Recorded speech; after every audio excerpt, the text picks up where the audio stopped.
Saúde em Foco, com Luiz Fernando Correia.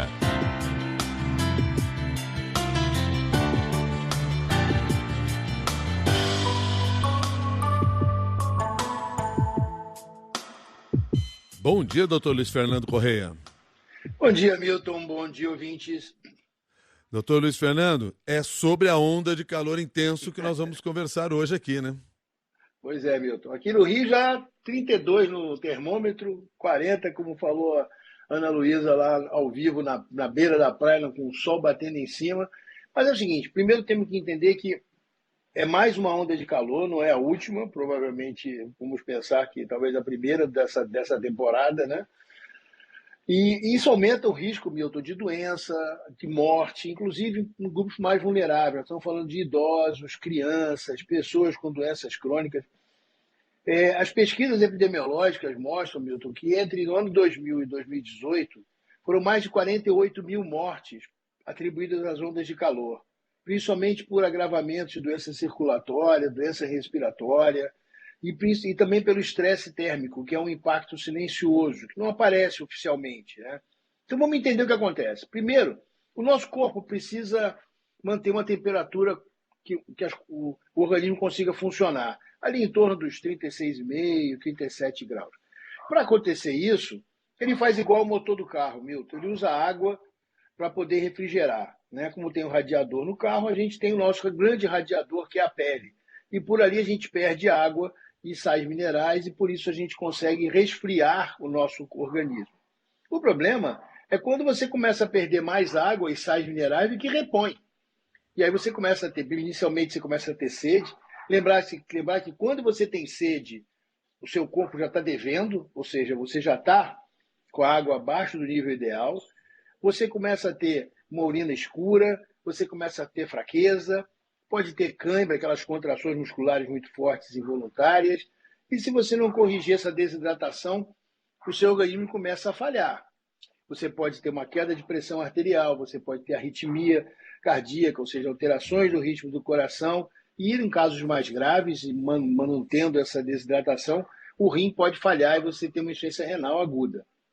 E a temperatura do corpo, isso é a parte de dentro que não vai estar funcionando.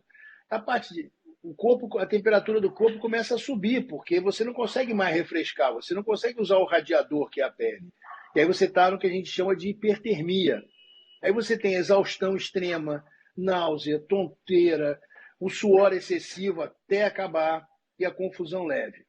Esse quadro de hipertermia já reduz o desempenho físico, todo mundo já sabe disso. É mais difícil trabalhar, estudar, fazer qualquer coisa quando você está numa situação dessa de desidratação e aumento de temperatura do corpo.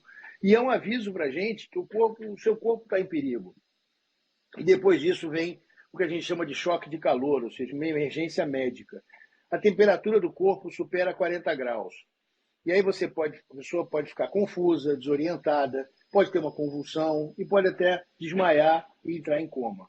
Nesse ponto, o calor interno já causou dano aos órgãos, levando à insuficiência renal, o fígado não vai funcionar direito, pode ter distúrbio de coagulação e, se nada for feito, o paciente pode até morrer nessa hora, simplesmente pelo calor. Tá? E isso tudo, o grande alerta para uma situação mais grave, Milton. Suar é muito desconfortável no calor, é verdade. Agora, se você parar de suar, a situação está muito grave, porque você já não tem água no corpo para você resfriar teu corpo. E é o seguinte, 6% das hospitalizações em estudos brasileiros mostram que podem ser devidas à exposição ao calor, ou seja, nós estamos falando de 132 pessoas por cada 100 mil habitantes quando a gente tem uma onda de calor ou temperatura muito alta. E a gente vai falar sobre o aumento de crise cardiovascular, para quem tem doença cardiovascular, pressão alta, problemas coronarianos, doenças respiratórias, as pessoas começam a ter problemas para respirar, não é só no inverno, no verão também, no calor extremo, aumenta a demanda de procura nos hospitais. E lembrar sempre, gente, quem tem que ficar ao ar livre, né? Os trabalhadores. As cidades algumas cidades já passaram a ter orientações sistemáticas, ou seja, atingir um certo nível de calor durante um certo tempo, tem que cessar da atividade. Não tem por que a pessoa estar trabalhando no sol, trabalhando no calor extremo, e não só exposto ao sol, Milton.